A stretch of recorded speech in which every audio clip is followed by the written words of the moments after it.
大胆一点，把床抬高90公分，9平米小卧室，放完床和床头柜，角落衣柜却放不下，扔掉一个床头柜，勉强放下衣柜，但是角落柜门却打不开，书桌也是无处安架，焦急的老妈只能搬走重新装。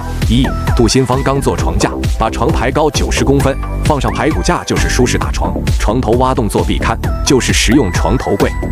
床边装护栏，爸妈更安心，床下2块木板做分隔，收纳过季棉被和行李箱，外侧就挂换季衣，拿取也方便。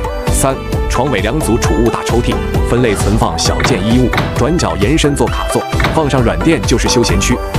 上面做组大衣柜，孩子常穿外套放这里，延伸展示柜，收纳从小到大的珍贵手办。